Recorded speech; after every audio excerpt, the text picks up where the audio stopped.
pero después de 22 semanas de edad gestacional es parto.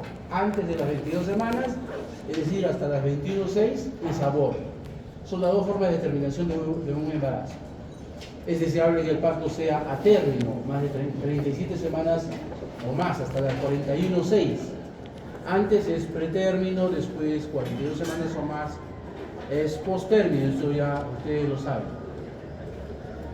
Pero la atención del parto es una responsabilidad de todo profesional. Ni siquiera no se necesita ser profesional, sino tener cultura general, cultura cívica, para saber ayudar a una paciente que está en trabajo de parto, que está en parto.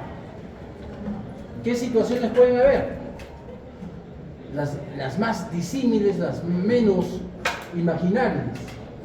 El parto que nosotros vemos los especialistas es en un hospital, con todas las comodidades, con todos los recursos, con todas las precauciones, con todos los cuidados. Hay banco de sangre, hay equipo de especialistas, ginecólogos, obstetrices, residentes, internos, técnicos, enfermeras, hay todo.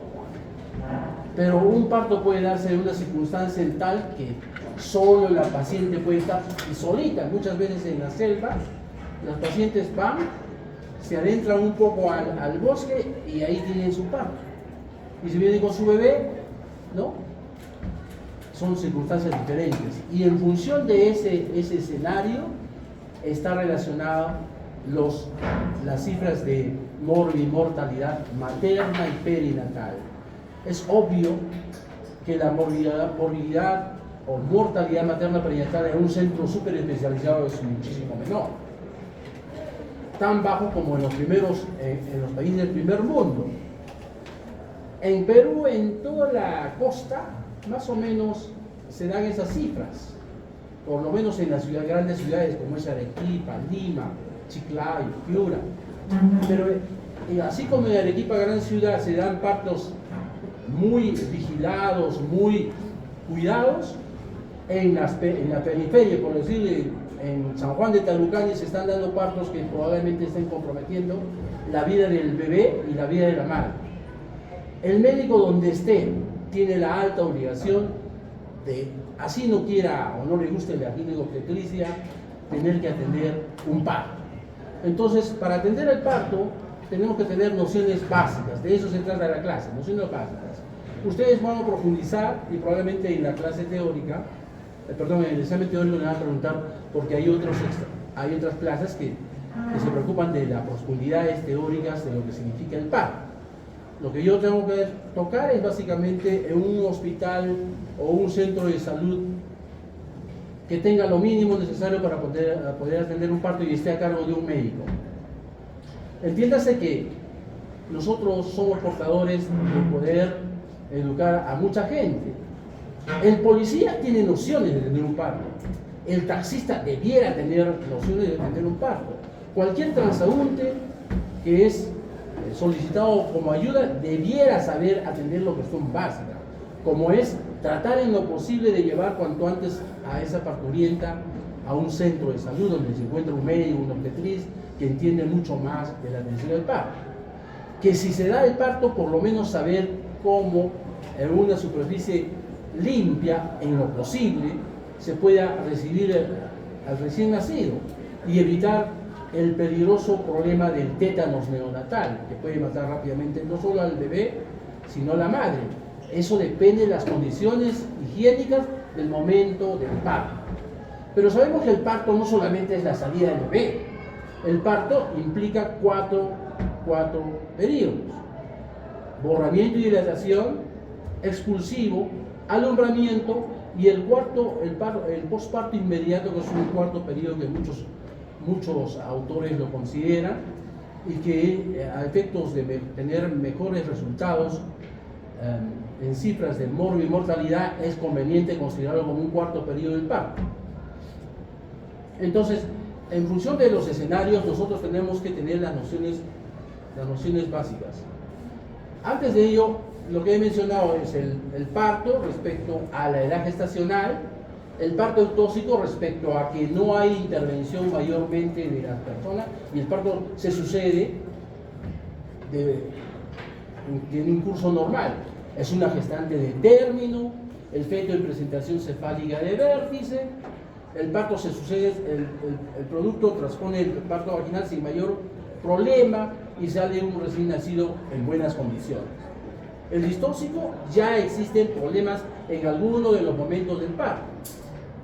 Puede ser en las fuerzas expulsivas, puede ser en la pelvis materna, puede ser en el bebé, de tal manera que el parto distóxico implica distocia por parte de la madre, distocia por parte del bebé, distocia por parte de los elementos ovulares, como es la membrana, el cordón umbilical, la placenta. La atención del parto, conjunto de actividades, procedimientos e intervenciones en las diferentes etapas del parto. Todo lo que hacemos estando la paciente en parto, todo son las actividades que implica la atención del parto. Esto rápidamente, que ustedes ya lo han estudiado.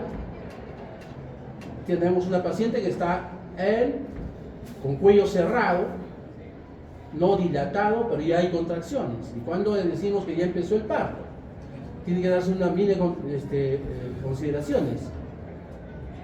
Que tiene que haber necesariamente dinámica uterina que configure borramiento y dilatación. Si la paciente tiene borramiento de un 50% centralizado del cuello y dinámica uterina de 2 en 10, decimos que ya empezó el parto. Puede que el cuello esté un poquito de 1 centímetro, pero no hay dinámica, ¿no? El cuello está posterior, puede estar dehiscente, todavía no decimos ello. Tiene que conjugarse esos 3 requisitos: dinámica uterina, un cuello centralizado, borrado por lo menos 50%, ¿no? Y que tenga dilatación por lo menos 2 centímetros. Se sucede el primer periodo del parto con borramiento y dilatación hasta cumplir los 10 centímetros, así que ya el cuello desaparece y es la presentación que empieza a bajar. Entre la dilatación de 10 centímetros y la salida del producto es el periodo expulsivo. Y de la salida del producto a que sale la placenta es el periodo de alumbramiento y el 4 periodo del parto, que son las 2 primeras horas después del parto. Entonces, ¿qué pasa en la primera etapa? En el primer periodo del parto están las fases. Fase latente, fase activa, todos ustedes han hecho en las prácticas, que lo saben perfectamente, que hay diferencias entre la nulípara y la multípara. La nulípara demora tal tiempo, por decir 12 horas, que la multípara de ese tiempo dura 2/3 partes, vale decir aproximadamente 8 horas. Que en la segunda etapa hay diferencias también en la nulípara y la multípara. La nulípara puede durar 90 minutos, en cambio en la multípara 60. Es decir, si la presentación es cefálica de vértice, puede llegar de manera normal en una multípara hasta 60. Y en la nulípara a veces uno se escandaliza, pero ¿cómo? Ya está media hora sufriendo la paciente, el bebé debe estar sufriendo. No, es que hay tiempos correspondientes. Nadie es loco de permitir que siga la paciente empujando, que no se haga nada si los latidos se alteran, si la mamá está como toda deshidratada y sin fuerza. No, hay muchas cosas que hacer antes que ello, pero tenemos un periodo límite. En la nulípara, o sea, en la primigesta, de 90 minutos en la segunda etapa, que es el expulsivo, y de 60 minutos en la multípara. Obviamente que con la ayuda del profesional, el apoyo emocional, el apoyo hidroelectrolítico, etcétera, y posicional, pacientes, la gran mayoría, el 95%, dan antes de sus tiempos. Y la tercera etapa, que es el periodo de alumbramiento, igualmente hay diferencias entre la nulípara y la multípara. Por eso es fundamental que a la hora de tener la historia clínica, de recopilar los datos, es fundamental datos como la paridad, como la edad, como los antecedentes obstétricos, si tiene cesárea anterior o no, si ha tenido partos con bebés grandes, pequeños, si ha demorado demasiado el parto anterior, si ha tenido complicaciones, si ha habido retención de placenta, no ha habido retención de placenta, si ha habido RPM, no ha habido RPM. O sea, todos esos datos son valiosísimos y cobra suma importancia la anamnesis al ingresar cada paciente. Una paciente nulípara, primigesta, o que haya podido tener algún aborto, ya no sería primigesta, pero es nulípara, que por primera vez llega al parto de un feto de término, probablemente no tenga mucho de antecedentes, fundamental, ¿no? Entonces, en la atención del parto, uno, además de la anamnesis, en el examen físico valora las funciones vitales, valora el estado general, valora si es que hay alguna patología de algún órgano, por decir un tercer ruido, puede haber murmullo vesicular disminuido a nivel pulmonar, puede haber masas tumorales aparte del útero en el abdomen. O sea, nunca confiarse, si bien la mayoría de los pacientes aparentemente vienen solo por el parto, pero nunca confiarse porque hemos tenido terribles y penosas sorpresas por solo ver por un tubo el caso de cada paciente. Si el médico no deja de ser médico y evalúa a la paciente de manera integral. Los pacientes que solamente estamos esperando el parto y no sabemos que es una cardiópata, está por pujar y en pleno pujo tiene un infarto cardíaco y se nos mueren los dos, tanto el bebé como la mamá, porque ya no puja la paciente, y hasta que llegamos a la cesárea y el bebé también se muere. Nos ha ocurrido. A veces vienen los pacientes en expulsivo, vamos, hay que atender el parto, y procesos elementales de antecedentes patológicos se nos pasa, ¿no? Y solo por la premura no hay justificación, ¿no? Nosotros tenemos que ser hábiles, veloces en la captura de los datos, sobre todo lo más importante. Todo lo que hacemos en un primer periodo del parto lo pleno en esencia, para no estar leyendo todo, es esencial, además de catalogar a la paciente si tiene condiciones para parto vaginal. Si un feto en presentación pelviana o podálica, pelviana o de nalgas, no es tributario de un parto vaginal, salvo que venga en expulsivo, ya las nalgas, el corpito se está viendo, porque saben ustedes el alto riesgo y el miedo de la retención de cabeza última.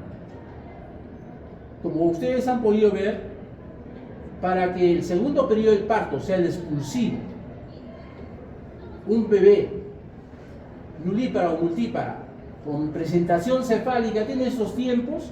Si es presentación pelviana no tiene ni 3 ni 5 minutos. Si no sale el bebé, se muere, porque obviamente la cabeza, cuando entra a la pelvis, empieza a presionar el cordón umbilical y no hay circulación.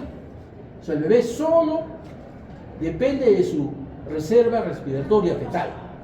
3-5 minutos sin oxígeno, y si no sale, se muere.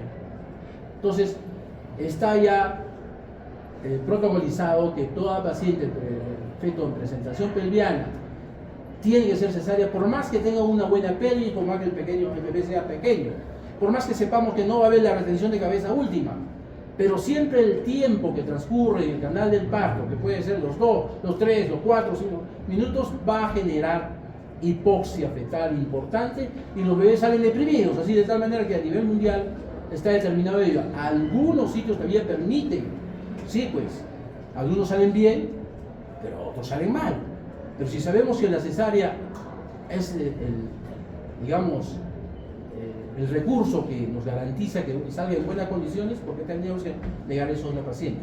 Salvo que tenemos un lugar tan alejado o circunstancias que nos impiden tener un parto por cesárea. Lamentablemente tenemos que atender de la mejor manera el parto vaginal. Les decía en relación al bienestar materno-fetal, si el bebé está con sufrimiento fetal o la madre está con una patología aguda en ese momento, obviamente no es tributario de un parto vaginal, salvo en circunstancias tales que el bebé ya está en expulsivo, ya está por salir, ¿no? Entonces, claro, ahí sí permitimos. Pero si la paciente está mal, el bebé está mal, y todavía le demora 2-3 horas que nos falta para el expulsivo, obviamente tenemos que recurrir a una cesárea, porque no está perdonado. Vamos a tener problemas si demoramos en eso. Después es importante el partograma de la Organización Mundial de la Salud. el cartograma que nos determina si la curva de dilatación de la paciente está cumpliendo los tiempos correspondientes. Si está demorándose el partograma, o sea, la curva de dilatación se está inclinando a la derecha y transcurre y toca las curvas de alerta y con mayor razón las de acción, es que estamos ante un trabajo de parto prolongado. Algo está deteniendo la velocidad de dilatación y tenemos que reevaluar. Si la causa que está deteniendo la velocidad de dilatación es corregible, se corrige. Por ejemplo, una hipodinamia uterina. Simple, no hay pelvis estrecha, no hay distocia de presentación, no se depresiona la cabeza fetal, el bebé está en buenas condiciones. Le pongo oxitocina, corrijo las contracciones y empieza nuevamente a haber buena dilatación. Pero si en mi evaluación veo que hay alguna otra circunstancia, tengo que decidir ya, porque las curvas son de alerta, que nos dicen algo puede estar pasando, y la de acción, que tenemos que ya decidir qué hacer en ese caso. Respecto a la vejiga, a veces los pacientes vienen con una vejiga llena. Hay que invitarles a que vaya al baño. A veces las señoras no van al baño y tienen una supervejiga que nos va a dilatar el tiempo de dilatación, valga la redundancia. Entonces es fundamental no tener como rutina tener que sondear a las pacientes. Pero si una paciente viene ya en expulsivo, ya no hay tiempo o modo de mandarlas al baño, ya el bebé probablemente sea conveniente hacer un sondaje de la vejiga para sacar la orina, que puede generar el empuje de ese globo, puede generar, además de dificultad para el expulsivo, puede generar presión en el piso pélvico y generar después los cistoceles, esos problemas importantes después de pacientes que tienen varios partos. Respecto al tacto vaginal, nosotros hemos tenido un tacto vaginal de inicio, y cuando la paciente ya está en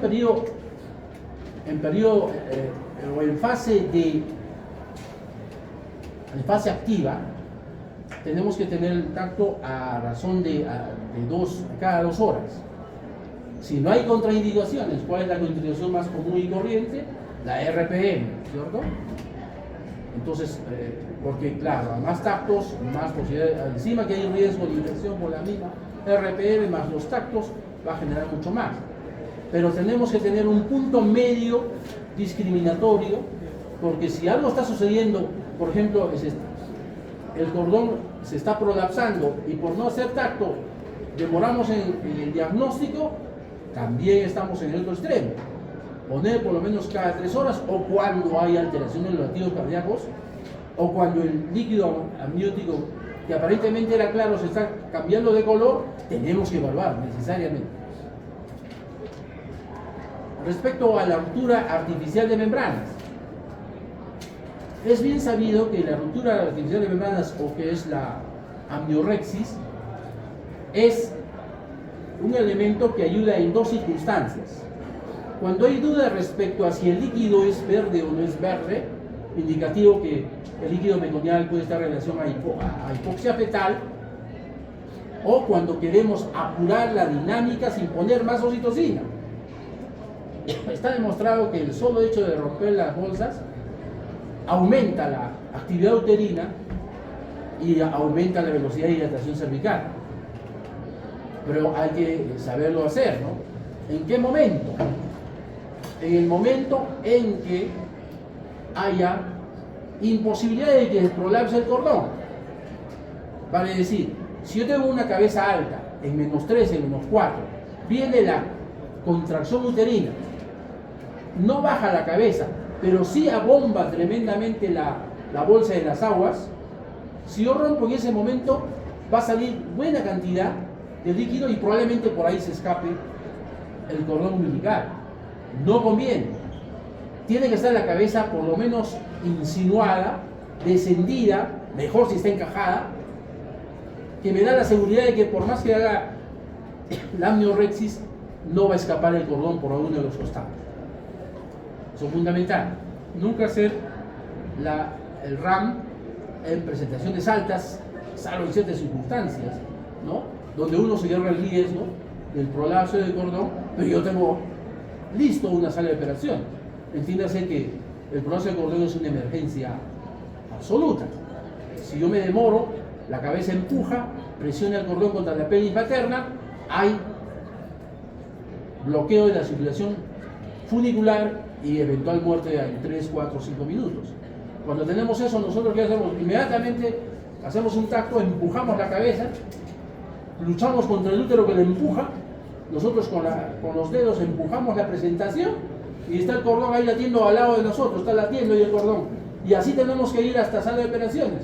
En la camilla, nos subimos a la camilla, ustedes han visto esas series de televisión de atenciones médicas, se sube a la camilla, el que está ahí dando RCP, en este caso nosotros nos subimos a la camilla ahí con la madre con piernas abiertas ahí con esto, y que nos lleven a nosotros más hasta sala de operaciones y tenemos que estar hasta que ponga la anestesia, hasta que corte, y cuando recién salga hay una persona que está justamente sosteniendo que la presentación presione el cordón prolapsado. Respecto a la deambulación, también hay preguntas al respecto en el momento del parto. ¿Es preferible la deambulación? Hay señoras que están ahí presas, amarradas. No, no te levantes. Estás con el suero. No, no te puedo controlar. Para escuchar los latidos tienes que estar echada. Eso es malo porque la deambulación encima que mitiga el dolor, posibilita que haya mejor dinámica uterina y por cuestión de gravedad avance más rápido el parto. Respecto a la ingesta de alimentos líquidos, es recomendable sí agua azucarada, pero no alimentos, ante la posibilidad de que se nos complique el parto y tengamos que hacer una cesárea de emergencia. Y ahí vomita la paciente lo que ha comido, lo que le hemos dado, y eventualmente puede haber una neumonía por aspiración, y eso es bastante grave. Entonces mejor agüita, máximo agüita, y aún incluso si no es mucho pedir a la paciente, mejor que se abstenga de tener ingestas ante esa eventualidad. Sobre todo eso lo hacemos en hospitalización, porque cualquiera de las pacientes que aparentemente está yendo bien, alguna se complica y resulta que se ha tomado medio plato de almuerzo. ¿Qué hacemos? Es un problema.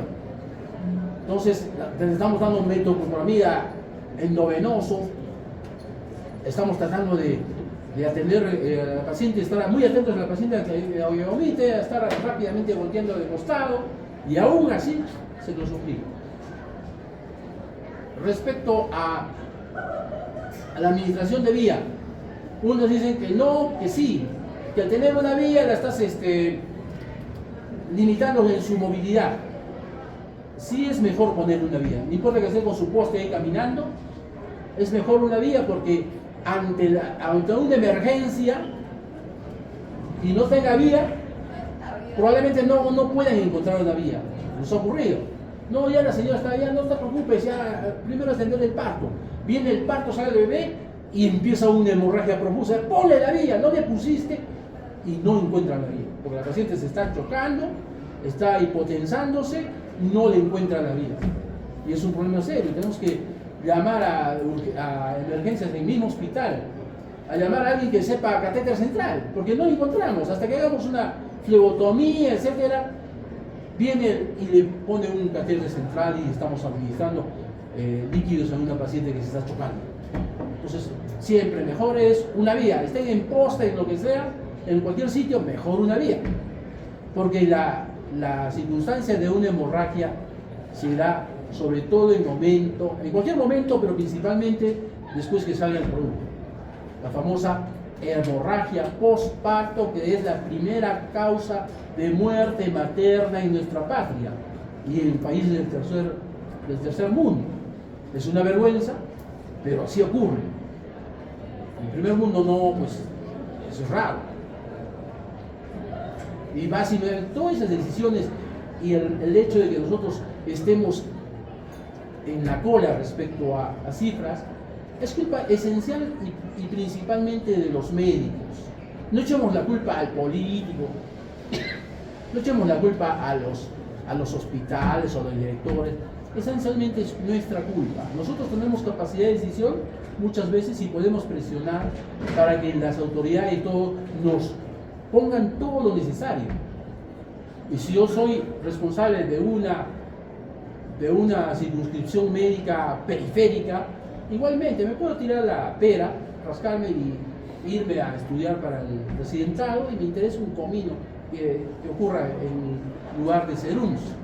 O puedo presionar para que se me equipe de la mejor manera, como hay serumistas para bajarse el sombrero, que hacen un antes y un después cuando están ellos en su centro, que equipan súper bien su posta, en todo sentido, no solo en cuestiones económicas, pero eso es tener la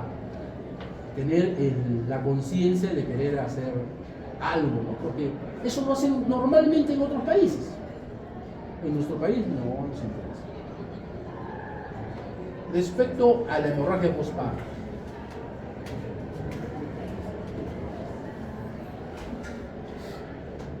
qué bonito es tener un bebé que incluso la mamá atiende su propio parto. Están viendo ustedes acá, la misma mamá está atendiendo su bebé. Eso es una cosa especial. Eso no va a tener ni un hospital, ni una posta, ni un centro de salud. Son en algunas clínicas. ¿Y por qué son en las clínicas? Eso depende del médico. El médico decide, dispone, usted hágalo. La señora se olvida de su parto, su dolor, de todo, se olvida y atiende a su bebé. Y ella misma se lo está sacando y ella misma se lo pone al pecho. ¿No? Se olvida de que le está doliendo la episiotomía, que le está... Nada. Ella es su bebé. Y el bebé también, igual. Le está llorando, al escuchar nuevamente el calor materno y los latidos de la madre, se tranquiliza y no está llorando. Por eso es fundamental saber atender el parto en las mejores condiciones para que salga bien. Ustedes ya saben que es el mecanismo del parto, ¿no?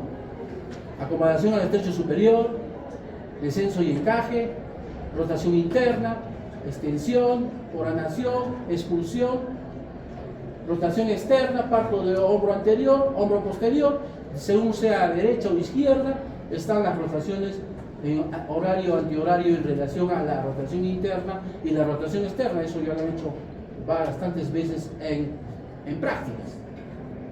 Lo importante es, claro, hacer. No va a pedir la mano, no te levante la mano quien ha tenido un parto. Probablemente no hay levante. ¿O sí? ¿Alguien ha tenido un parto? Bueno, quien no ha tenido no se quiere ser visible. Bueno, yo sin saber leer ni escribir, ya tiene el parto, me dice mi tutor. No, doctor, yo no sé, no he leído todavía. Nada, atiende o te jalo. Tener que, ahí está. Me pone la manito acá, yo temblando, sudando, a la manito acá, etcétera, etcétera. Claro, esa no es la manera, porque yo ni sabía qué estaba haciendo, me estaba muriendo de vergüenza, de miedo, y no sabía qué hacer. Pero el entender de que hasta el policía tiene, no es por decir menos, cualquier transeúnte puede atender a una paciente, y mejor si tiene la cultura mínima para saber atender, en un lugar seguro, ¿no? Que salga el bebé, se le limpia las secreciones que le permitan respirar. ¿Qué se retira primero? ¿Las secreciones de la boca o de la nariz? Es una cuestión básica, ¿no? A veces uno no piensa en eso. Pero apenas entra la bocanada de aire, la secreción de la boca es lo primero que se entra. Si yo primero limpio la nariz, estimulo que el bebé se aspire todo lo que tenga en la boca. Primero la boca con una gasita limpia y después la nariz. Muchos bebés están perfectamente normales en la barriga, están saliendo tan normales y se complican justo en el momento de la salida. ¿Por qué? Porque siempre hay líquido en la boca. En tanto no haya inspiración, ese líquido no hace problemas. Pero apenas se viene la inspiración, todo ese líquido de la boca se va a los pulmones. Si bien intrauterinamente hay líquido en los pulmones, ¿no? El líquido amniótico también está en los pulmones. Es más, el líquido amniótico tiene un montón de sustancias de crecimiento que posibilitan que el pulmón se diferencie y madure, pero al momento del parto, con contracción y contracción, el bebito va expulsando progresivamente, y sobre todo en el parto, a diferencia de la cesárea, ¿no? Progresivamente va habiendo una expulsión progresiva de esos líquidos, de tal manera que solo queda en la boca. Entonces, al momento de salir el bebé, yo limpio los líquidos que hay en la boca, con mayor razón si hay meconio, y después la naricita, ¿no? Por eso hay unas bombillas, ¿no?, que aspiran al vacío. Inmediatamente sale la cabeza, que todavía no ha empezado la primera inspiración, le limpio la boquita, la nariz, y empiezo a sacar el hombro anterior, y ya viene la primera inspiración. Ahora, si hay líquido verde, si los latidos están bajos, si el bebé está deprimido, tenemos que sacarlo rápido. A veces tenemos que ser un poco grisela, que está contraindicado, pero necesitamos sacar el bebé pronto, ¿no? Sale el bebé y cortamos el cordón inmediatamente para que sea atendido por el pediatra. Bien. El exclusivo, es más o menos lo que he mencionado, ¿no? Máximo 2 horas en la nulípara o 1 hora en la multípara. Respecto a la evacuación de la vejiga, ya hemos conversado. La posición de la paciente es la más confortable para ella. A veces la posición ginecológica no es la más confortable. Probablemente estando sentada. Y muchas mujeres en nuestra sierra, en nuestra selva, dan a luz sentadas, como si tuvieran que hacer de posición, pero en ese caso, ¿por qué? Porque la prensa abdominal está más reforzada con esa posición, están más cómodas, y ellas con sus manos llegan con mayor facilidad para poder atender a su bebé. Qué mejor si hay personas que le ayudan, pero ella misma pudiera atenderse sola de cuclillas. El monitoreo, no perder en el exclusivo. Hay una dinámica intensa, y el monitoreo puede estar comprometiéndose y nos dé la pauta de cuánto de permitir la duración del periodo exclusivo.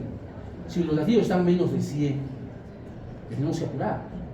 Puede estar 100 por un DIPS 1, 100, pero después se va la contracción y sube 120, 130, no nos preocupamos. Pero si viene una contracción que está en 80, 70, se va la contracción y está en 100, 70, 80, ese bebé está malo. Tenemos que sacarlo pronto. Tal vez empujando un poco, tal vez ayudando a la rotación interna. Los huesitos del cráneo fetal están un poco cabalgados, que nos permite tener una cejita, una ceja, un borde de apoyo para el dedo y rotar en el sentido correspondiente. Si es en posición izquierda, para hacer la rotación antihoraria y que se posicione en occipito cúbica. Si no está en occipito cúbica, no avanza. Entonces entra el tacto y está en occipito ilíaca izquierda anterior, pues el bebé está mal, quiero sacarlo pronto. Viene una contracción y le empujo antihorariamente en ese bordecito porque se ponga en occipito cúbica y salga rápido. En las posiciones posteriores, ahí sí viene la complicación. Si tenemos bebé mal, si no tenemos la cesárea inmediata, tenemos que ayudar a hacer la rotación pues larga de 145 grados. En cada pujo podemos ayudar hasta digamos 45 grados, hasta 90 y rápido, lo posible sacar. Esa es una ayuda que hace el médico, solo el médico, no lo hace el policía, no lo hace el bombero, no lo hace el taxista, el médico sabe cómo, con su palpación y dónde está el foco de máxima fluctuación, ve si el bebé está vivo o muerto. Y a la vez se da cuenta si está en posición izquierda o derecha. Y en función de eso sabe cómo hacer la rotación interna. ¿Qué es lo que demora más? La rotación interna, ¿no? Porque si está en occipito posterior, izquierda o derecha, tiene que rotar 145 grados.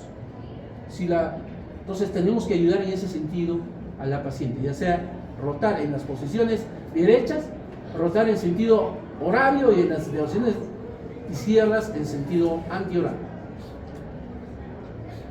Después, el parto de la cabeza fetal, la protección del perineo. La protección del perineo es fundamental para evitar en lo posible la episiorrafia. La episiotomía o el corte en el periné no es deseable, porque produce vaginismo, dolor, infección, siempre produce morbilidad, que puede ser importante, que puede ser, incluso puede llegar la misma episiotomía a hacer un desgarro hasta el ano, si es que no se sabe atender ello. La idea es que aún siendo primigesta, pudiéramos evitar la episiotomía. Antes había el adagio de decir, primigesta tenemos que hacer episiotomía, porque es más difícil, es más duro el tejido, etc. No, es posible, con un poquito de masajes con los dedos, ayudar en el reblandecimiento.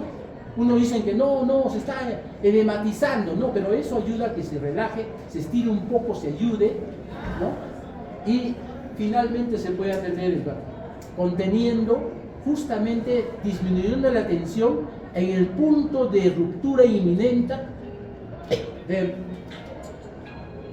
el punto de disrupción o desgarro inminente. Sobre todo en la horquilla, cuando va a desgarrarse, se vuelve blanco, o sea, sin sangre, y está a punto de desgarrar. Nosotros tenemos que traccionar el tejido periférico para juntar y disminuir esa tensión. ¿Es posible? Sí es posible en buena parte de casos. Si no es posible, por lo menos el desgarro va a ser menor.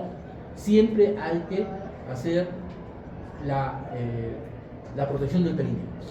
Si se da la episiotomía, que sea la menor posible, la suficientemente necesaria para que salga la cabeza del bebé. Si un bebé está en sufrimiento y necesitamos que salga pronto, probablemente sí está justificada una episiotomía amplia para que salga el bebé porque está en malas condiciones.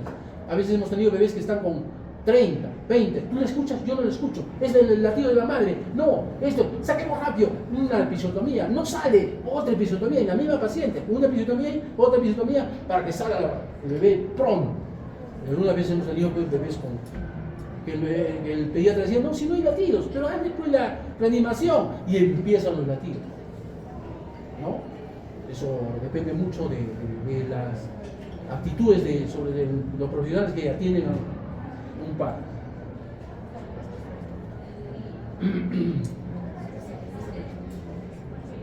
La rotación externa, el abdomen de la madre, el secado es fundamental, ¿no? El bebé sale con un líquido caliente, bañado de líquido caliente, y se va a enfriar rápidamente. Tenemos que hacer el secado correspondiente para evitar problemas de la baja temperatura en el bebé. La ligadura del cordón.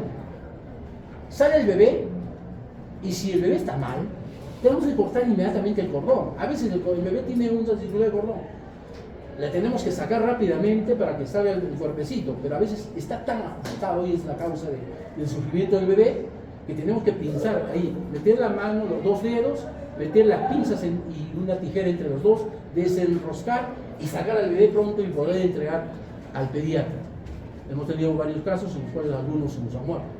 Ya viene exclusivo, empieza el problema de los latidos, empuja, ya no hay posibilidad de cesárea, a empujar sale el bebé todo morado, sin latidos, todo ahí, triple circular de cordón, maniobras, y lamentablemente ya no lo recuperamos. Pero en esos casos que sí es recuperable, pues igual tenemos que hacer todo, de apurarnos en el corte del cordón, el pinzado del cordón. Pero a veces el bebito sale bien, no a veces, la mayoría de veces, sale bien, ¿y qué hacemos? ¿Cortamos inmediatamente o nos demoramos? Depende, ¿no? Depende, porque si la paciente empieza a sangrar inmediatamente, entenderán ustedes que hay una hemorragia postparto, sale el bebé y empieza a sangrar inmediatamente, tenemos que cortar rápidamente y lo entregamos. Pero si nos permite la situación a esperar 30 segundos, 1 minuto, hasta 2 minutos, lo hacemos en favor de que pase más o se retenga más sangre a nivel del agua fetal y disminuya la posibilidad de anemia. Es fácil corregir una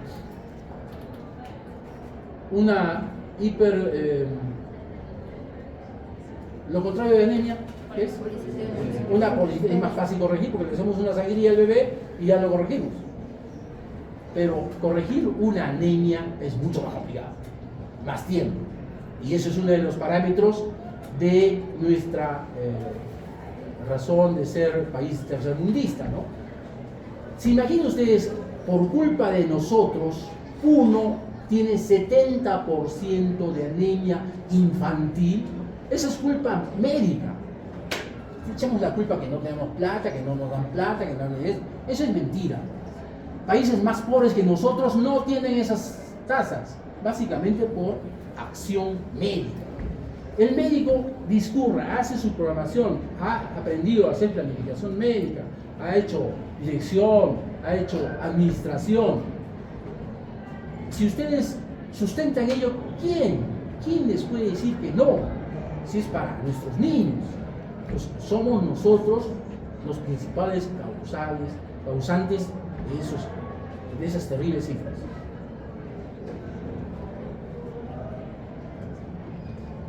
No se olviden de la identificación, sea como sea la circunstancia de emergencia, alguien tiene que estar atento a la identificación. ¿Se imaginan que esta circunstancia ocurre en una sala de partos como en el Honorio Delgado? ¿Quién ha hecho prácticas ahí? Hay como 3, 4, 5 salas de mesas de partos, y por el apuro de atender a una y a otra, se mezclan los papeles, se mezclan las tarjetas, se mezclan los collares, se mezclan todo, y tenemos problemas como ustedes han visto en la televisión, cosas terribles, ¿no? Que están criando bebés que no son de ellos. Pónganse en el caso de ustedes, que tengan un bebé que estén criando que no sea suyo, ¿no? Muchos de esos no se sabe nada, ¿no? ¿Cuándo se dan cuenta? Cuando van a hacer un examen de sangre, no cuadra, el grupo sanguíneo no cuadra, no puedo hablar contigo, tú eres O, yo soy O, y el bebé es A, no cuadra. Y ahí empieza a jalar la pitita, ¿qué pasó? No, pero si es nuestro bebé, hemos estado en tal sitio. Ya empieza la identificación, ¿no? Igualmente es el cuidado de la parte técnica. Cuando se atiende, no solamente están ustedes, está la obstetriz, está la enfermera, está el neonatólogo, está el técnico de obstetricia, está el técnico de enfermería. No hay una posta nomás, hay técnicos, y están atendiendo, y todos quieren participar de la buena nueva, ¿no? Todos quieren saber, afuera de la familia dicen, ¿es hombre o mujer? Saben que ha salido por ecografía, hombrecitos, pero la buena nueva después tiene una carga especial. Por más que me han dicho que todo el tiempo la ecografía es hombrecito, hombrecito, hombrecito, hombrecito, la buena nueva es importante. Y que le digan que es mujercita. A ver cómo reacciona el papá, la mamá, el familiar. Es ocurrido. ¿Qué es? Ah, sí, ha nacido una hermosa niña. Pero en las ecografías se decía que era varoncito.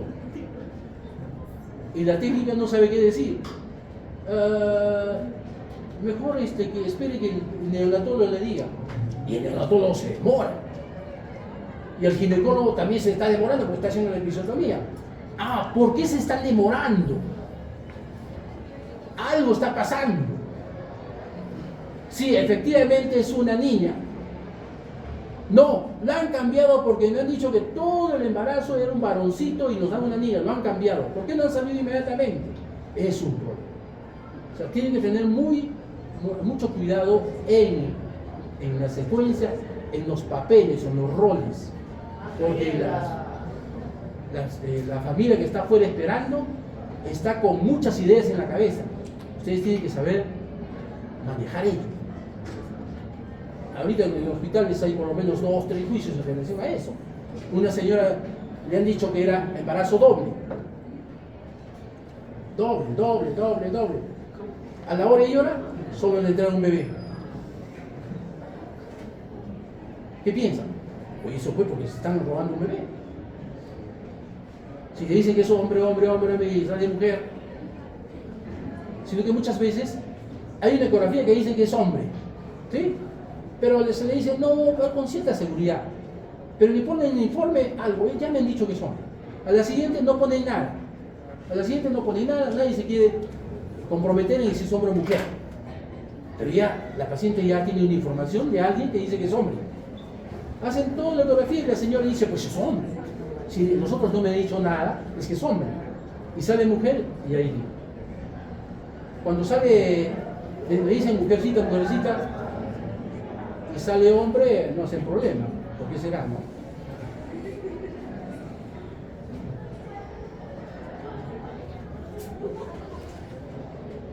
Bien, entonces, todo ello, como hemos mencionado, ahora la distosia de hombros. Esto es una emergencia en la sala de partos.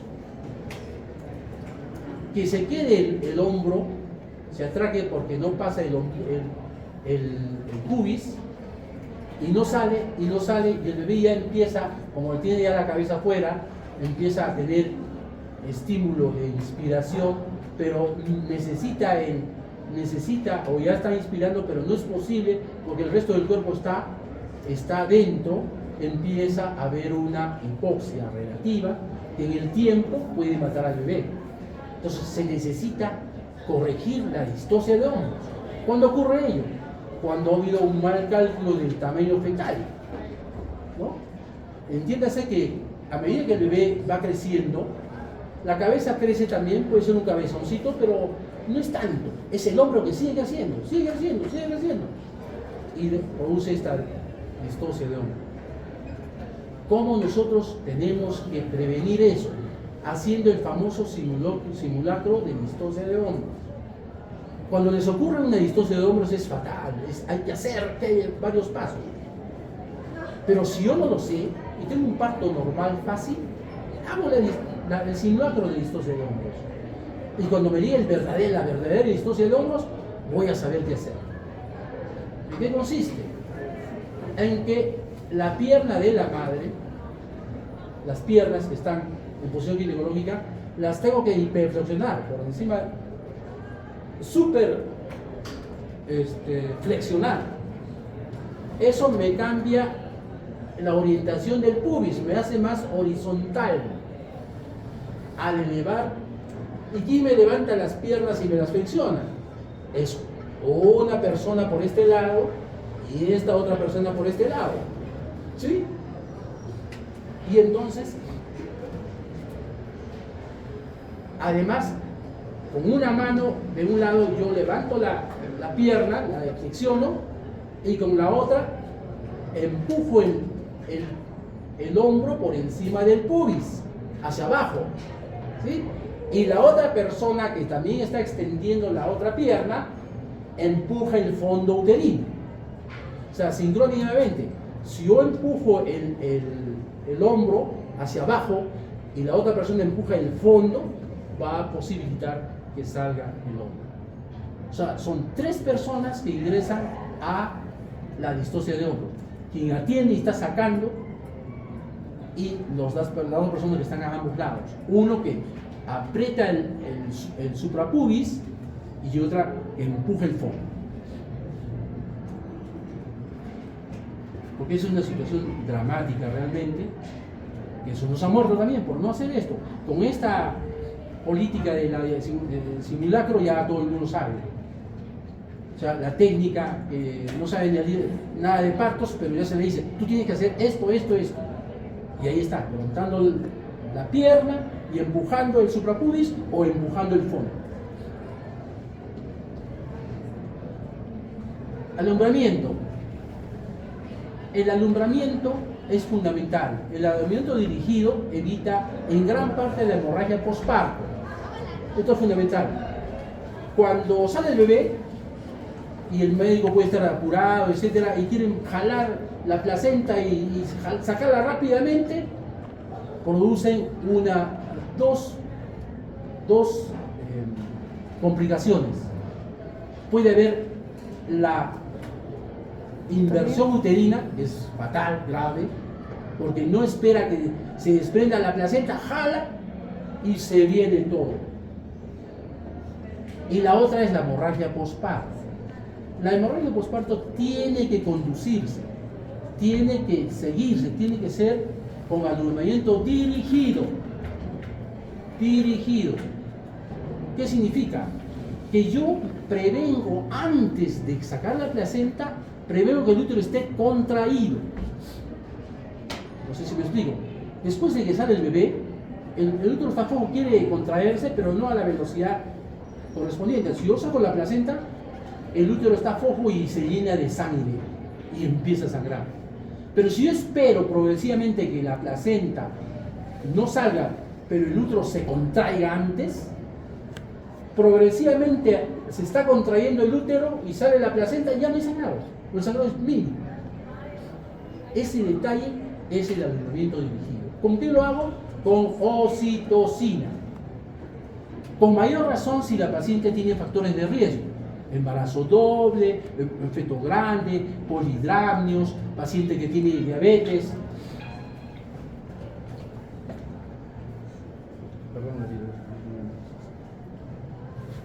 Aló, Rosita, estoy en 10. Gracias. Gracias. Ya, gracias. Ya. Sí. Bien. Entonces, lo que sirve bastante es el alumbramiento dirigido y la maniobra de Brandt-Andrews. ¿Qué es la maniobra de Brandt-Andrews? Es la facilitación del desprendimiento de la placenta. ¿Por qué se demora el alumbramiento? ¿Por qué alguien jala porque está desesperado por el tiempo y se lleva el fondo del útero y se invierte? Porque no facilita el desprendimiento. Entonces, el útero está duro, contraído, tiene la placenta adentro. Si yo empiezo a empujar antero o posteriormente contra la columna, ese útero se va a tener huellas, se va a volver fofo y va a haber zonas de desprendimiento. Y finalmente desprende en buena cantidad y ya progresivamente más el alumbramiento dirigido va a poder salir la placenta. Esas dos maniobras son importantes. Fundamentalmente el alumbramiento dirigido con oxitocina. Sea un parto normal, sea de lo más tranquilo, siempre pongan oxitocina a la paciente, siempre. Que no tengo, que no, y que sí pues. La suerte te dice, sí, se contrajo solito, no pasó nada, perfecto. Pero son más los casos de hemorragia posparto de pacientes aparentemente normales, sin factores de riesgo, que tienen la hemorragia posparto. En una paciente que tiene factores de riesgo, un feto grande, polidramnios, trabajo de parto, ya yo estoy prevenido, ya yo sé, eso es cuestión básica que todos sabemos. Pero los pacientes que están aparentemente yendo normal, tranquilos, etc., esa es la que me descuidé y me hacen hemorragia posparto. Todas mejor, todas. Oxitocina. ¿Cómo pueden poner la oxitocina? Una ampolla de 10 en el frasco. La vía que tienen. Y si no tienen la vía por X razón, etc., cargan la ampolla de oxitocina de 10 y la ponen intramuscular. Con eso están haciendo bastante después de que sale el bebé. Unos dicen, no, se va a encarcerar la placenta, se va a retener y después tenemos que hacer extracción manual de placenta. La oxitocina tiene una propiedad importante respecto a los otros oxitófilos. Respeta la triple gradiente descendente. Es decir, se contrae poderosamente en el fondo, demora más la contracción en el fondo y la dirección es del fondo hacia el cuello. Eso facilita, posibilita que la placenta también se vaya. Pero si yo le pongo una ergometrina, ahí sí me va a encarcelar la placenta. Oxitocina. Una vez que ya yo sé que ha desprendido y ya está descendiendo, ahí le pongo la ergometrina, una ampolla en la otra nada.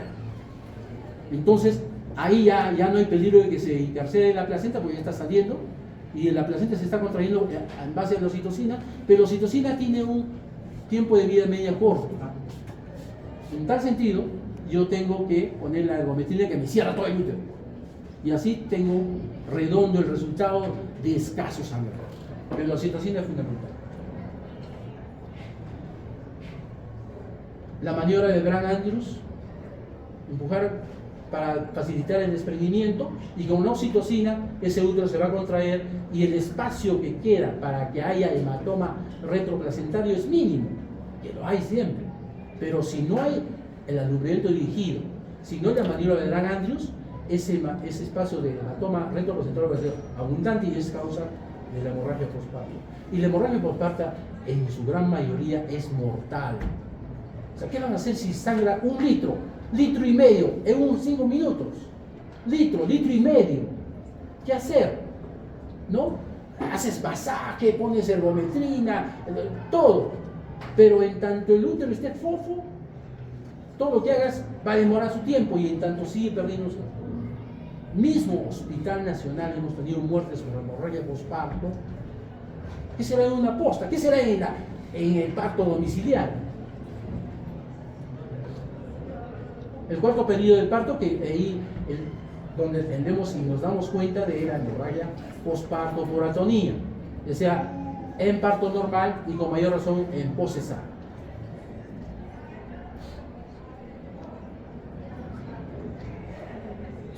Atenciones del parto en instituciones especiales, ¿no? Hay señoras que dicen, no, quiero dar parto en mi tina, agua tibiecita, en mi casa. A veces convencen a algún médico que los atienda. Pero tiene relajación de esfínter y la tiene semadora. En pacientes que tienen una colpoplastía anterior, obviamente se les tiene que decir que se va a valorar la cirugía y tenemos que volver a operar, ¿no? Y tenemos que tener la certeza de que el bebé no viene con alguna complicación. Por eso es fundamental la evaluación pre. Por lo menos, si no hay una macrocefalia, si no hay una malformación que pueda valorar todo plan de parto que podamos tener, eso es obvio. Las episiotomías y los desgarros correspondientes. El desgarro de 4º grado, que es incluso que desgarra la mucosa rectal. Obviamente, usted está en su posta. ¿Qué hacer? No es difícil repararlo, es escandaloso, etc. Pero si uno respeta su anatomía, sus planitos, y tiene su vitril 3 ceros, tiene su crómico 0 y 1, lo puede reparar. Pero claro, hablar es fácil, ¿no? Pretender ese caso, pero entiéndase que si ustedes lo dejan así, se queda con incontinencia fecal. En África, que hay países que están peor que nosotros, un montón de pacientes con incontinencia fecal, porque dan a luz ahí, ella solita se tiene, sale el bebé, sale todo embarradito y todo desgarrado, y la paciente por vergüenza y por otro va y no saben arreglarlo, se quedan incontinentes y es terrible. Aquí felizmente es poco, pero hemos tenido casos de tenerlos que arreglar. Pacientes que han tenido su parto en la casa, en el campo, en otros sitios, pero van después de 1 mes, 2 meses que ya no pueden soportar porque tiene que hacer un esfuerzo tremendo de juntar las nalgas para que no se les salga constantemente las heces, y ya pues ya no soportan eso y tienen que venir a hacerse la corrección correspondiente. Pero es mucho más sencillo y fácil hacerlo de manera aguda, en el momento. Ok, si tuvieran alguna pregunta.